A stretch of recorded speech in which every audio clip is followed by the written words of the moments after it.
Atul Subhash suicide case पर पूरे देश में चर्चा हो रही है। सोशल मीडिया पर भी इस मामले को लेकर कई ट्रेंड देखने को मिल रहे हैं।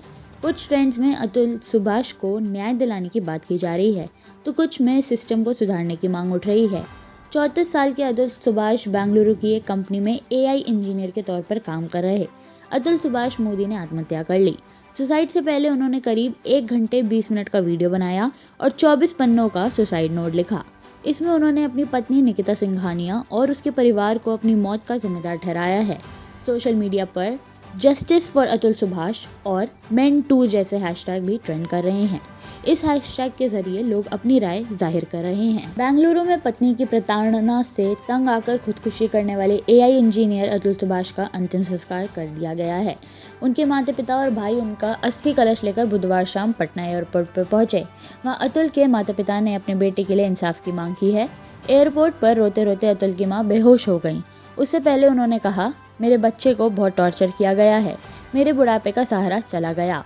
अतुल सुभाष के पिता ने कहा, हमारी न्याय प्रणाली बहुत कमज़ोर है, हमें न्याय नहीं मिला। मेरा बच्चा सब बयान दे गया है, वो हम लोगों को बहुत ज़्यादा नहीं बताता था। उसे लगता था कि हम ये सब सुनकर दुखी होंगे। उसे खूब टॉर्चर किया गया है।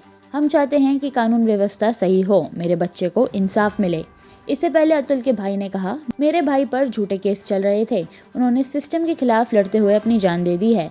अतुल के छोटे भाई विकास मोदी ने बताया, सोमवार को रात 2:50 के करीब उन्हें एक अज्ञात नंबर से फ़ोन कॉल आया।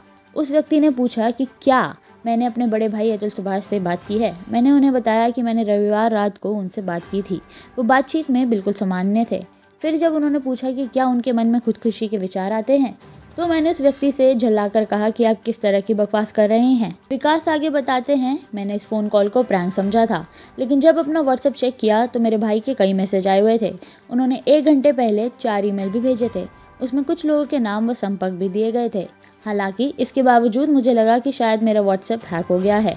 इसके बाद उस कॉलर को दोबारा फ़ोन किया तो पता चला कि वो पुरुषों के अधिकारियों के लिए काम करने वाले एक NGO save Indian family foundation से जुड़े हैं। इसके बाद उस NGO ने इसकी सूचना पुलिस को दी। पुलिस घर पहुंची, लेकिन पहले दरवाज़ा नहीं तोड़ा क्योंकि उन्हें लगा कि शायद अतुल घर पर नहीं है, क्योंकि उनकी गाड़ी पार्किंग में नहीं थी। फिर पुलिस ने विकास को कॉल किया और बताया कि उनके भाई के साथ कुछ घटना हुई है। वो जल्द से जल्द बेंगलुरु पहुंचे। विकास कुछ घंटों बाद बेंगलुरु पहुंचे तो उन्होंने पाया कि उनके भाई ने आत्महत्या कर ली है। उन्होंने घर में जाके देखा तो उनके भाई का शव फांसी के फंदे से लटक रहा था।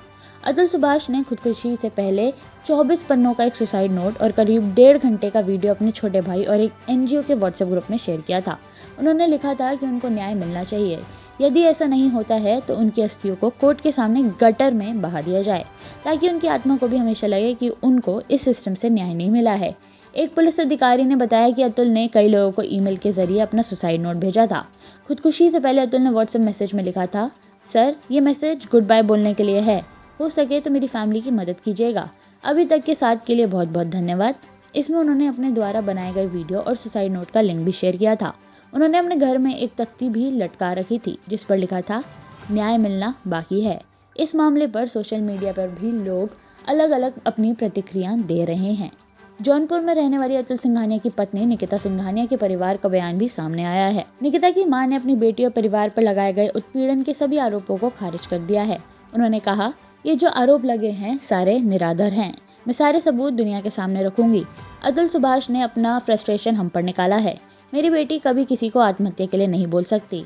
निकिता के चाचा ने कहा, हमारे परिवार का कोई भी दोषी नहीं है। निकिता के चाचा सुशील कुमार ने आरोपों का खंडन करते हुए कहा, निकिता अभी यहाँ नहीं है, लेकिन जब वह वापस आएगी तो वह हर सवाल का जवाब देगी। मुझे मीडिया के माध्यम से पता चला कि अतुल सुभाष की आत्महत्या मामले में FIR में मेरा नाम था, लेकिन मैं वहाँ यानी बेंगलुरु में नहीं था और न ही इस मामले में मेरी कोई भूमिका थी। हमें मामले के बारे में मीडिया से ही पता चला है। इस केस में अभी निकिता के पक्ष का सभी को इंतजार है।